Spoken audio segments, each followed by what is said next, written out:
Hello बच्चों, let's see the question. So the question says the absolute configuration of the compound is option A R, R, option B R, S, option C S, R and option D S, S. तो यहाँ पे देखिए दो chiral centre है और हमको इसका absolute configuration निकालना है। तो चलिए सबसे पहले देखते हैं इस क्वेश्चन का कॉन्सेप्ट क्या है। तो इस क्वेश्चन की कॉन्सेप्ट आप एब्सोल्यूट कॉन्फ़िगरेशन भी डाल सकते हैं या फिर आरएस कॉन्फ़िगरेशन भी आप बोल सकते हैं। तो यहाँ पे देखिए, जो स्ट्रक्चर हमको गिवन है वो हम देख लेंगे। तो यहाँ पे ये जो कार्बन है, इसमें आपको 4 डिफरेंट अटैचमेंट्स है और इसमें भी आपका 4 डिफरेंट ग्रुप्स अटैच है। तो ये दोनों कार्बन है, इसमें आपका आरएस आइसोमरिज्म जो होगा या फिर आरएस कॉन्फ़िगरेशन जो होगा वो आप कर सकते हैं। तो इसमें क्या होगा, इसमें आपको पहले ग्रुप का प्रायोरिटी देखना है। तो प्रायोरिटी आप कैसे देखेंगे?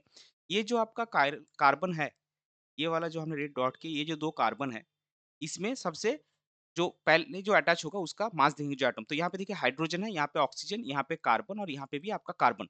तो ऑब्वियसली ऑक्सीजन का मास सबसे ज़्यादा है, तो ऑक्सीजन जो है वो हाईएस्ट प्रायोरिटी होगा। कार्बन आपका हाइड्रोजन आपका 4th प्रायोरिटी। अगर आप ये बाकी 2 ग्रुप में देखें तो यहाँ पे देखिए जो कार्बन है ये 2 ऑक्सीजन से जुड़ा है, लेकिन इस कार्बन एक ऑक्सीजन से जुड़ा है, एक कार्बन से जुड़ा है। तो इसका प्रायोरिटी ज़्यादा होगा एक के बाद, तो ये 2 हो गया। ये वाला पोर्शन जो आपका है, ये आपका 3 हो गया। सिमिलरली इसमें भी ये आपका, अगर ये हम दूसरे एक इंक से करें तो ये आपका 1 हो गया, ये आपका 4 हो गया, सिमिलर वे में ये आपका 2 और ये आपका 3। अभी आपको क्या करना है, अभी आपको रोटेशन देखना है 1 से 2 से 3। तो अगर आप रोटेशन देखेंगे तो 1, 2, 3, इसको हम अगर C1 लिखते हैं, इसको हम C2 कर रहे हैं, अपने स अंडरस्टैंडिंग के लिए। ऐसा नहीं कि ये एक पहला कार्बन दूसरा कार्बन, इसको आप अपने अंडरस्टैंडिंग में कर रहे हैं। सो एट C1 4, 4 मतलब 4th priority group is eight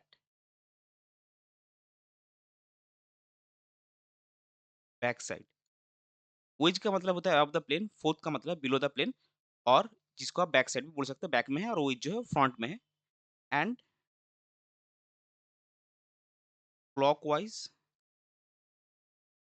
rotation observed. तो इसमें कॉन्फ़िगरेशन क्या होगा, अगर आपका फोर्थ ग्रुप जो है, फोर्थ प्रायोरिटी ग्रुप अगर वो बैक में है या फिर बिलो द प्लेन में, तो और आपका रोटेशन जो है 1 से 2 से 3 ये क्लॉकवाइज होता है, तो कॉन्फ़िगरेशन होगा हेंस कॉन्फ़िगरेशन इज़ आर। अभी चलते हैं दूसरे में। तो दूसरा जो है, दूसरा वाला कार्बन C2 जिसको हमने मार्क किया, तो यहाँ पे देखिए 1 से 2 से 3 वही आपको सेम जाना है 1 से 2 से 3। तो अगर आप 1 से 2 से 3 जाएँगे, तो 1 से 2 से 3 ये आपका एंटी क्लॉकवाइज़ रोटेशन है। लेकिन यहाँ पे फ़ोकस करने वाला बात ये है कि जो 4th ग्रुप है, ये देखिए बैक साइड में है। ये आपका सॉरी फ्रंट में है।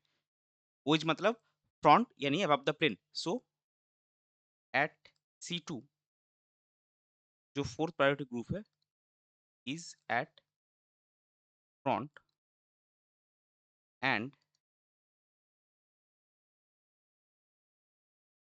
Anti clockwise rotation is observed. तो इसमें क्या होता है, अगर आपका 4th ग्रुप जो है वो बैक साइड में है, तो आपका क्लॉकवाइज़ रोटेशन में आर होगा, एंटी क्लॉकवाइज़ रोटेशन में एस होगा। लेकिन जब ये 4th प्रायोरिटी ग्रुप फ्रंट में आ जाएगा, इसका कॉन्फ चेंज होगा, तो क्या होगा, रोटेशन का भी आपका रोटेशन वाइज़ कॉन्फ़िगरेशन भी चेंज होगा। तब क्लॉकवाइज़ एस होता है, एंटी क्लॉकवाइज़ आपका आर होता है। तो इसमें हम क्या लिख सकते हैं? Hence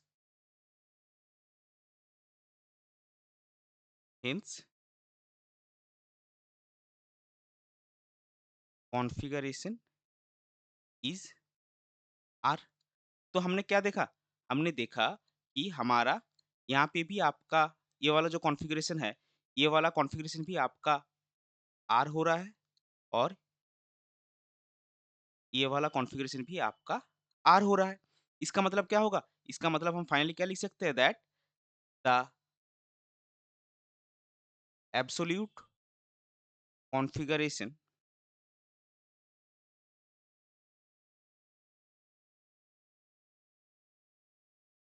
of the compound is R, R, जो कि देखिए आपके क्वेश्चन के ऑप्शन ए में है। सो इस पर्टिकुलर क्वेश्चन के लिए आपका करेक्ट फाइनल आंसर हो जाएगा option A that is R, R. I hope you understood it well. Best of luck. Thank you.